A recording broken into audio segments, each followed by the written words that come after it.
Hello दोस्तों, तो स्वागत है आपका अपना यूट्यूब चैनल राकेश मैथमेटिक्स में। जी हाँ दोस्तों, आज हम लोग हिंदी का क्या है तो हिंदी का पहला चैप्टर लेकर के आए हैं। और पहला चैप्टर की बात करें तो इसका है बातचीत। ठीक है, पहला चैप्टर में क्या है तो बोलोगे सर ये बातचीत है। और हम लोग इसमें क्या देखने वाले हैं तो बोलोगे सर ऑब्जेक्टिव देखने वाले हैं। ठीक है, तो ऑब्जेक्टिव आज तक ने आपने कितना हिंदी में तैयारी की है ये बात आज पता चल जाएगा। तो चलिए हम लोग बात नहीं करते हुए क्लास को आगे बढ़ाते हैं। पहला क्वेश्चन है आपका, बाल कृष्ण भट्ट की रचना बातचीत क्या है? एकांकी है, या फिर कहानी है, या फिर यात्रा स्मरण है, या फिर ललित निबंध है? ये आपको आंसर कमेंट में करना है। अगर आपने अच्छी तैयारी की है तो आपका आंसर भी अच्छा आना चाहिए। तो चलिए बात नहीं करते हुए आंसर को देखते हैं। आंसर क्या है तो बोलोगे सर आंसर है आपका डी, यानी कि क्या है तो बोलोगे सर ललित निबंध है। ये जो बाल कृष्ण भट्ट की रचना है ये क्या है तो ललित निबंध है। चलिए अगली क्वेश्चन है आपके स्क्रीन पे। अगला क्वेश्चन क्या है चलिए देख लेते हैं। अगला क्वेश्चन है, बाल कृष्ण भट्ट किस युग के निबंधकार थे? ये जो बाल कृष्ण भट्ट हैं ये किस युग के है ना, किस युग के निबंधकार थे? तो प्रसाद युग के, भारतेंदु युग के, द्विवेदी युग के, या फिर स्वतंत्रोत्तर युग के? कौन सा युग का ये निबंधकार थे? तो आइए हम लोग आंसर देख लेते हैं और फाइनली आगे बढ़ेंगे। आंसर है आपका बी, यानी कि भारतेंदु। ठीक है, क्या है तो भारतेंदु, ये आप लोगों का B is the right answer है। ठीक है, आई होप कि आप लोगों को अच्छे से समझ में आ रहा होगा। अगर आप लोगों को जितना भी उसमें से अगर 80% भी आंसर आ रहा है तो समझ जाइए आपकी तैयारी अच्छी हो रही है।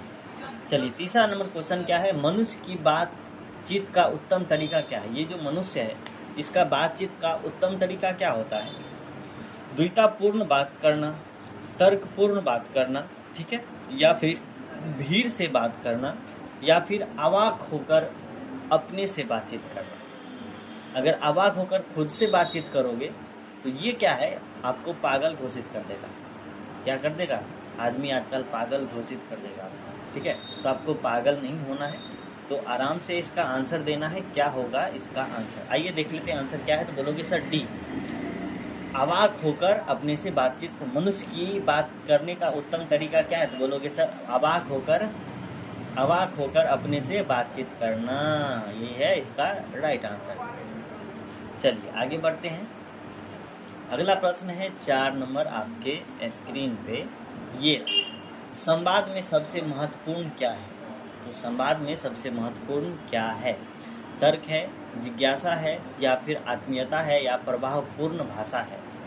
संवाद में सबसे महत्वपूर्ण, देखो कोई भी क्वेश्चन बनाने से पहले आप उसको आराम से आप पढ़ लें, उसके बाद आंसर दें उसका। ठीक है, तो सबसे पहले आंसर देख लेते हैं। आंसर क्या है तो बोलोगे सर सी इसका राइट आंसर है। क्या है तो बोलोगे सर सी इसका राइट आंसर है। आई होप कि यहाँ तक आप लोगों को समझ में अच्छे से आ गया होगा।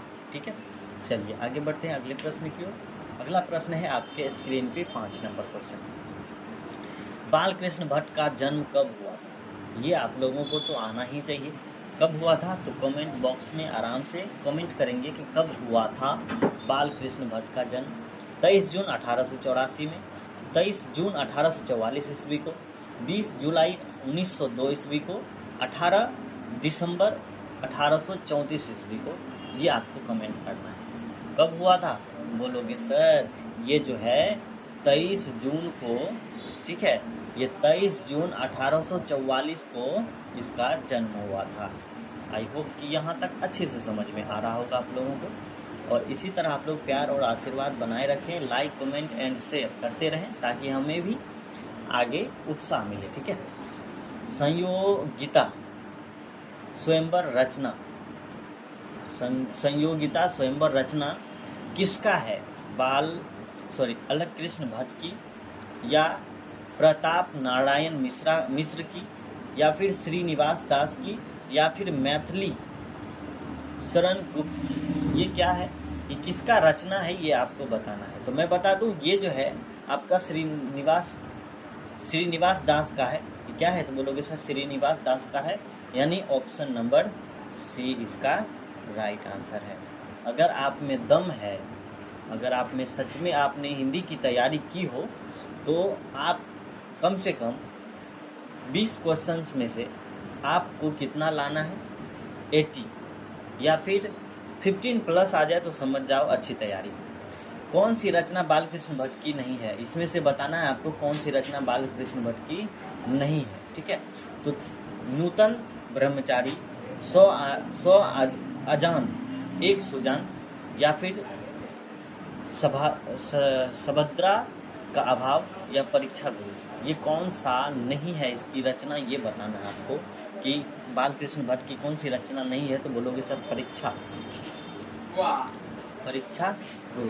ठीक है, आई होप कि यहाँ तक आराम से समझ में आ गया होगा। हो गया। मिलते हैं अगले वीडियो में, तब तक के लिए धन्यवाद।